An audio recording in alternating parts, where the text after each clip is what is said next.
It's a very great delight to welcome the Forum once again to the guard room at Lambeth Palace, the room in which this was launched, indeed, not so very long ago.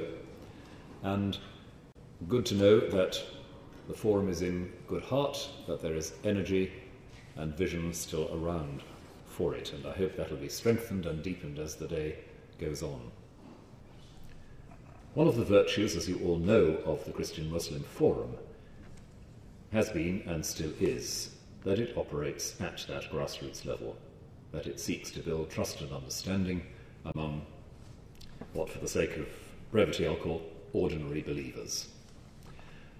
And quite often when I've been asked by the media or in some other context what relations are like between Christians and Muslims, my reply has been, most Christians, if they know Muslims, know them as ordinary neighbours. Most Muslims, if they know Christians, know them as ordinary neighbours. They don't know them as exotic strangers. They will know them certainly as people who are very different from themselves in many ways, but they will know them first and foremost as neighbours, and that's the basis on which relations are built. I would hope, therefore, that when we talk about relations between Christians and Muslims, we don't take refuge in vast and empty generalisations, but remember what the reality is for most ordinary believers.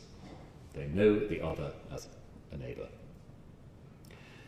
And because of that, of course, they know that with their neighbours they face a number of challenges in common and will want to bring to bear on those challenges those values and beliefs and commitments that are deepest in them.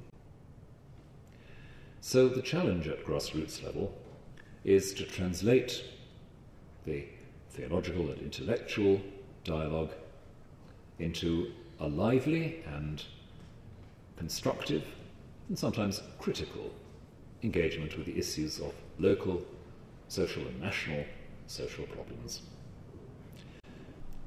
We mustn't imagine that there's an easy solution which involves us being able, as Christians and Muslims and perhaps as Jews and Hindus and Buddhists as well, forming a solid phalanx of religious people over against the rest of society.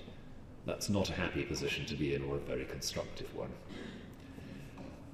Yet we have things we can offer in common, and as we explore them we shall also find the limits.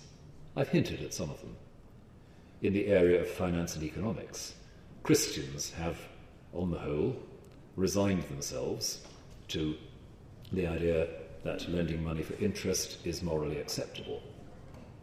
Muslims have a very different perspective, and I think that needs drawing out and facing. In relation to science and creation, our doctrines of creation have much in common, but are of course located in very different narratives and very different understanding of how creation operates in relation to God, because Christians believe God is Trinity and Muslims do not, and that is an area of an irreducible difference, and it does affect how we regard creation. In respect of the environment, we probably have rather more in common than not, and that's one of the less contentious areas, which is why I hope we ought to be doing more with it. I think we should be doing more with it.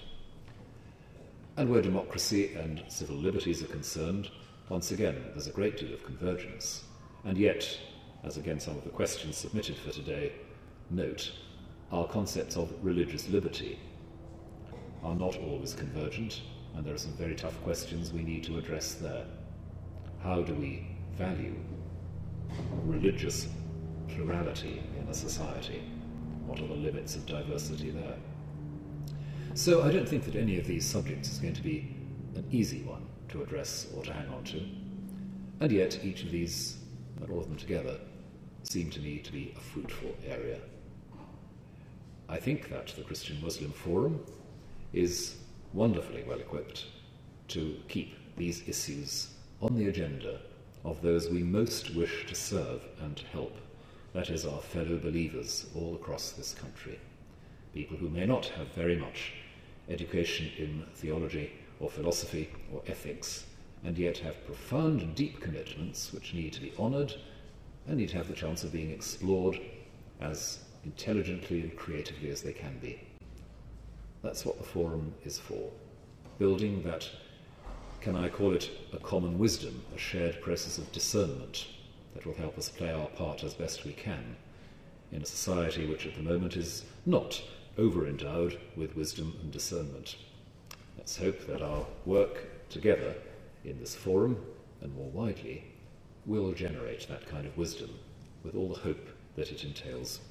Thank you very much.